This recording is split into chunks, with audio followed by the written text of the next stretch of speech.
صلاحیت کے ساتھ میرے نبی پاک علیہ السلام نے صحابہ سے پوچھا تھا بتاؤ دین کی مضبوط گرہ کون سی ہے، مضبوط گرہ دین کی؟ تو ایک صحابی نے کہا یا رسول اللہ نماز، پانچوں وقت مسلمان جمع ہوتے ہیں، ایک دوسرے کا حال احوال پوچھتے ہیں، تو اس گرہ میں مسلمان بندے رہتے ہیں۔ حضور نے فرمایا تم نے بات ٹھیک کی پر میری مراد کو نہیں پہنچے۔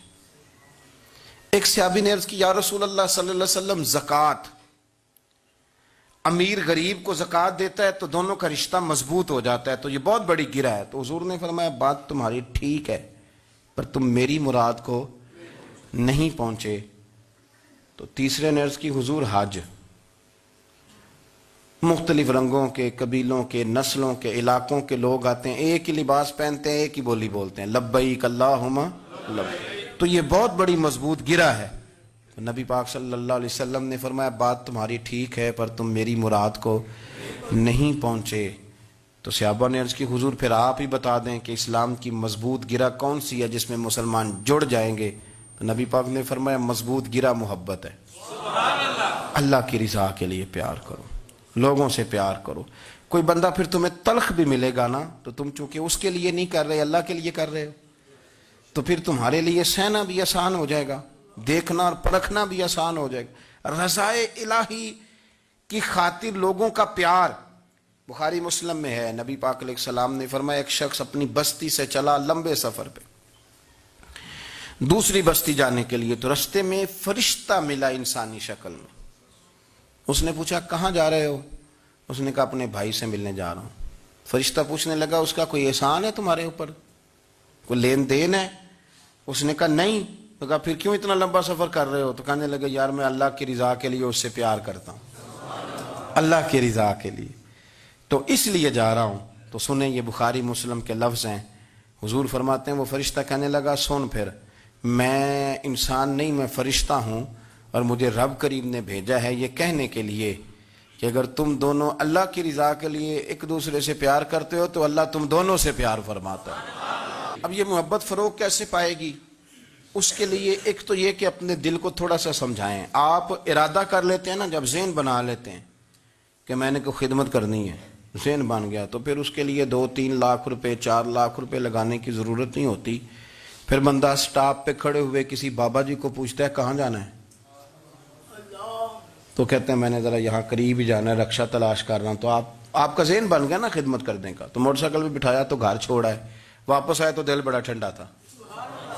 لیکن آپ یہ بھی کہہ سکتے تھے کہ بابا جی بچے کیا کرتے ہیں سعودی عرب میں، تو یہ 200 روپیہ رکشے کو دیں، گھر چھوڑ آتا ہے، بچے اتنا کماتے کس لیے؟ دونوں باتوں میں فرق ہے۔ میری بات کی سمجھ آ رہی؟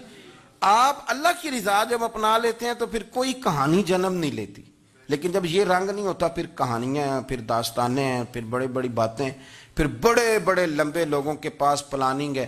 اس طرح نہ کریں، پیار تقسیم۔ اور ایک تو یہ کہ خود اپنے دل میں اچھی سوچیں رکھیں، دوسرا یہ کہ لوگوں کو بھی کہیں۔ جب آپ کے سامنے لوگ بات کر رہے ہوتے ہیں نا، میرے سامنے ایک صاحب نے کہا کہ وہ ہمارے جو محلے کی مسجد ہے نا اس کا خزانچی مولوی صاحب کے ساتھ مل کے 40 لاکھ روپیہ کھا گیا۔ میں نے اسے کہا یار بڑی پکی فگر یاد ہے تجھے، پورے 40 لاکھ ہی کھا گیا اور طے ہے۔ تو میں نے کہا کوئی اس کی دلیل؟ کہنے لگا جی وہ بڑے پیسے کھائے ہیں، سب کو پتہ ہے۔ میں نے کہا سب کو پتہ ہونا کام نہیں، اس پر باقاعدہ شرعی گواہ ہونے چاہیے، کہہ دیتے ہیں نا ہم۔ میں نے اسے کہا کہ چلو چھوڑو ساری باتیں، تم نے کتنے دیے تھے؟ کہنے لگا میں نے تو کوئی نہیں دیا۔ تو میں نے کہا اگر تو نے کو دیا تو چل میرے ساتھ، میں تیرے تو واپس کراؤں، اور اگر تم نے نہیں دیا تو پھر اللہ سے ڈر، اس لیے کہ بہتان بڑا سخت جرم ہے، صبح قیامت اس کا بڑا سخت حساب دینا پڑے۔ اللہ سے ڈر۔ یہی حال ہماری اخباریں کرتے ہیں، جس کے اوپر مرضی جو مرضی ڈال دیا، کون سا کسی نے پوچھنا ہے؟ صحیح کہہ رہا ہوں میں؟ جو مرضی۔ اور اب سوشل میڈیا جب سے آیا ہے پھر تو کسی خبر کی کسی تصدیق کی کوئی ضرورت، اور نہ پوچھنے والا پوچھتا ہے کہ یہ خبر کہاں سے آئی۔ بہت سارے لوگوں کے مرنے کی خبریں چھپ جاتی ہیں اور وہ وضاحت کر رہے ہوتے ہیں نہیں جی میں بالکل موجود ہوں، میں بالکل زندہ ہوں، کوئی ایسا مسئلہ نہیں ہے۔